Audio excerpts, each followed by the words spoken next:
찬미 예수님, 오늘이 절기상으로 무슨 날일까요? 어우, 다들 절기에 이렇게 관심이 많으세요? 네. 대안이 무슨 날일까요? 네, 오늘 제일 추운 날이라는데 생각보다 안 추워요. 추워요? 저 오늘 외투도 안 입고 왔는데 바람이 안 불어서 안 추운가 보네. 네. 오늘 바람이 많이 불어요? 죄송해요. 제가 돌아다니는 데라고는 요 근처밖에 없어가지고 오늘 뭐 많이 춥다고 하시니 잘 깨입으시고 또 감기 조심하시기 바랍니다. 오늘 강론은 아마도 짧을 예정이에요. 왜냐하면 예수님께서 사도들을 선임하는 뽑으시는 내용이 나오고 있는데 뭐 그닥 할 얘기가 없어서 이 사도 선출이라 함이 지니고 있는 의미가 무엇인가, 뭘 얘기하려고 하는가 이렇게 살펴보면 여러분들이 많이 들으신 내용을 이야기할 수밖에 없을 것 같아서 좀 빨리 끝나지 않을까 예상이 됩니다. 이 마르코 복음에서 예수님께서 사도들을 뽑으시는데 산으로 올라가셨다라고 이야기를 해요. 이 산이라는 장소의 의미는 어떤 의미냐? 높은 곳으로 올라간다라고 하는 의미이고, 높은 곳으로 올라가게 되면 점점 하늘과 가까워진다는 의미를 지니고 있죠. 그래서 구약 성경 내에서도 또 신약의 예수님 또한 항상 기도하신다 하면 어딜 가시냐? 산으로, 누구와 소통하기 위해서, 하느님과 소통하기 위한 장소적 의미로 이 산으로 향했다고 이야기를 해요. 그곳에서 이 예수님께서 제자들을 이제 부르시는데, 제자들은 제가 까먹었네. 이 데메테스라는 표현의 제자가 있고, 확실한지 아닌지 모르겠어요. 제가 외국어에 약해서. 데메테스 맞을 겁니다. 이가 있고, 아포스톨루스라고 하는 또 제자가 있어요. 이 사도라는 의미의 제자. 오늘 이 12명을 뽑는 이름의 제자는 이 후자에 해당이 돼요. 그러니까 조금 더 선별해서 뽑은 인물들인데, 이 선별해서 뽑은 사람들을 조금 더 표현을 하면 출가 제자라고 표현을 할 수가 있어요. 출가 제자라 하면 집을 나선 제자들이죠. 예수님을 따라다니는 최측근의 제자들을 이야기를 합니다. 그 외에도 또 이 제속 제자라고 해서 제가 제자라고 해서 내 삶의 자리에 머물러는 있지만 나는 이미 그 사람의 제자인 채로 살아가는 사람들도 있었어요. 그런 사람들이 누가 있었느냐? 이 유다 사회에서 최고의 의결기구를 최고의회라고 이야기를 하거든요.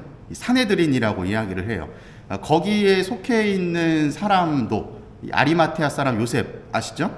그 사람이 거기 속해 있었는데 그 사람도 최고의회 소속의 유다인으로 머물러 있지만 마음은 누구에게 향해 있다?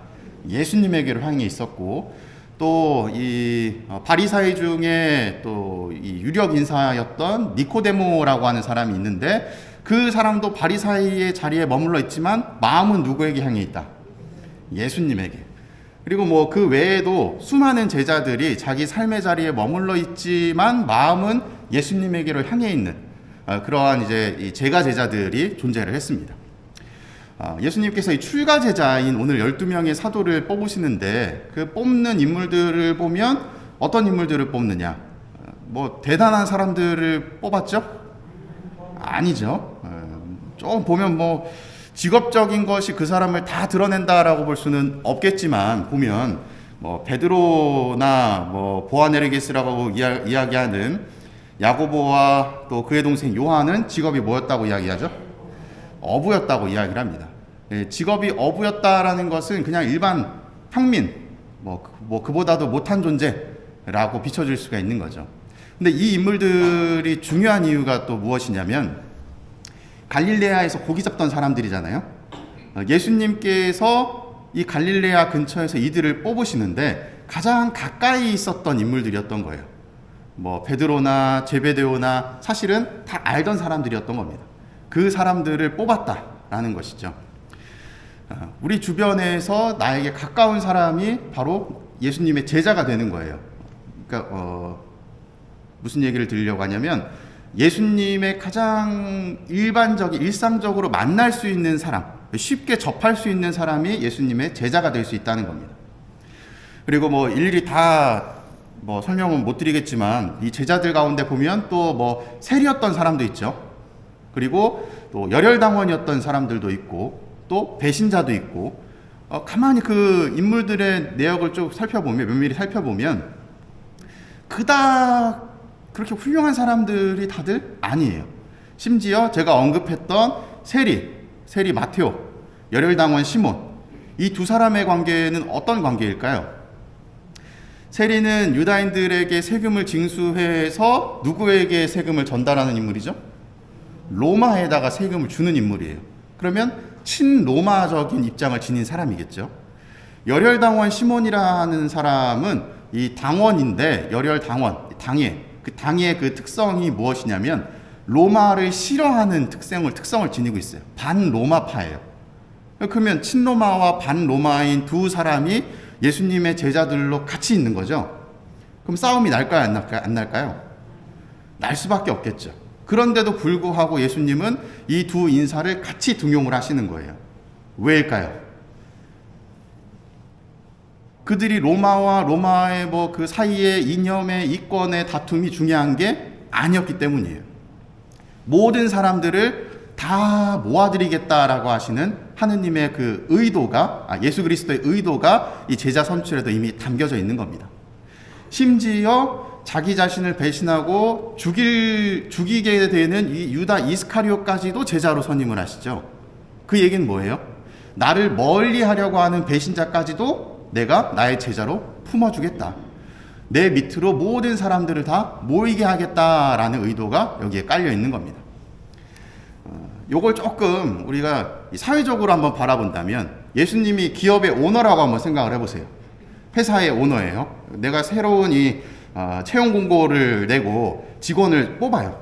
직원을 뽑는데 뭐 나이는 몇 살, 뭐 어떤 자격증, 뭐 어떠한 경험 쭉쭉쭉쭉쭉 요구 조건이 있어요. 사람들이 딱 와. 근데 딱 봤더니 그 요구 조건에 다 뭐 기본 서울대 이상이라고 해서 뽑을 수도 있을 거고, 뭐 학력 제한 상관없습니다. 뭐 인성이 바르면 됩니다. 라고 하는 조건도 있을 수 있겠죠.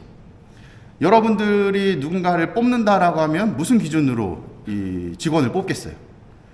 아마 여기 다 다르실 거예요. 각자 가지고 있는 생각이. 마찬가지로 예수님도 자신의 이 구원 사업을 시작하시는 데 있어서 가장 중요하다고 생각한 이 핵심 주제가 있었던 거죠. 그것이 무엇이다? 모든 사람들을 다 내가 품어주겠다. 모든 사람들에게 다 구원을 내려주겠다. 마련해주겠다. 라는 의도가 이 제자 선출 안에 담겨져 있는 겁니다. 이러한 모습을 제가 실제로 아버지 신부님한테 한번 들었었는데, 제가 언젠가 강론 때 한번 말씀을 드렸을 겁니다. 아버지 신부님께서 이 상임위원을, 봉사자를 뽑을 때 꼭 한 명은 본인이랑 맞지 않는 사람을 넣는데요.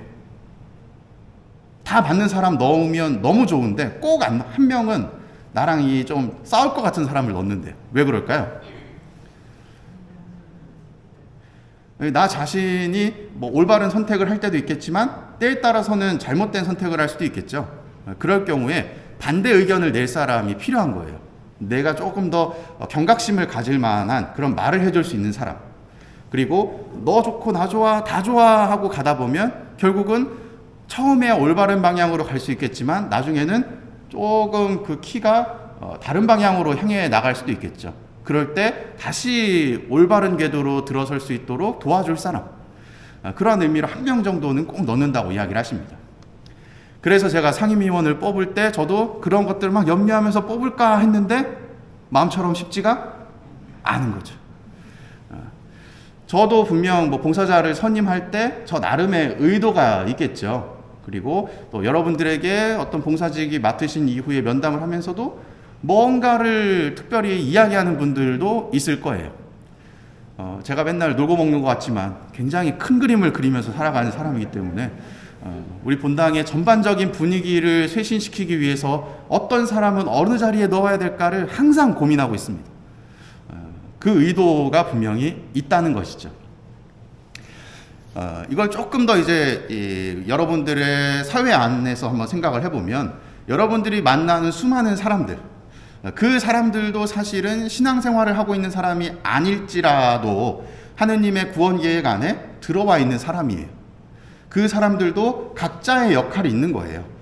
나는 신앙인으로서 보여야 되는 역할이 있을 거고, 나와는 맞지 않는 그 사람이 또 하느님의 커다란 계획 안에서는 무언가의 역할을 하고 있을지도 모릅니다. 그러니 그 사람이 잘못됐다, 싫다, 밉다 하면서 뭐 공격하고 공격받고 그런 관계가 아니라, 아, 저 사람은 저 사람 나름대로의 무엇이 있구나, 내가 해야 될 것은 이것이구나 하면서 각자의 역할에 최선을 다하신다면 결국은 그 하나하나의 장점들이, 하나하나의 계획들이 모여서 톱니바퀴가 맞닥뜨리듯이 착착착 돌아가면서 누구의 계획이 성취된다? 하느님의 계획이 성취되는 것이죠.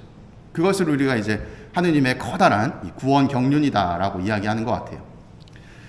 때문에 여러분들이 만나는 사람들과의 이 소모성 감정 싸움을 너무 이렇게 하지 않으시면 좋을 것 같습니다. 굳이 그렇게 나의 에너지를 낭비해가면서 그 마음에 맞지 않는 사람, 미워하는 사람과 다툴 필요가 없겠죠. 그냥 인정해 주시면 돼요. 아, 저 사람은 저런 사람. 오케이. 나는 내가 해야 될 것들을 하면 되지. 그것이 곧 하느님께서 나에게 맡겨주신 사명이니까. 저 사람은 저 사람 나름대로의 사명이 있는 거지 하면서 조금은 다 품고 가실 필요 없어요. 여러분들이 지니신 그릇이 이만큼인데 이만큼 품을 필요 없잖아요. 여러분 이만큼 품으시면 남는 거는 또 다른 분들이 짊어질 겁니다. 그러니 너무 내 모든 이 사회의 삶의 문제를 내가 다 짊어지고 해결하려는 것이 아니라 또 다른 사람들에게 내어 맡기고 그 사람이 각자의 역할을 하면서 하느님의 뜻에 또 부합된 결과를 만들 수 있도록 하시면 좋을 것 같아요. 오늘 마르코 복음에 이 사도들을 뽑으시는 예수님의 모습이 나오는데 결국 드리고 싶은 이야기는 이것입니다. 다 계획이 있다. 그리고 그 계획이 점차적으로 이루어지고 있다. 그 계획이 이루어지는 시점이 나의 삶이 끝나는 시점이 아닐 수도 있다. 조금 더 길고 크게 넓게 바라봐 주시면 좋겠습니다. 사랑합니다.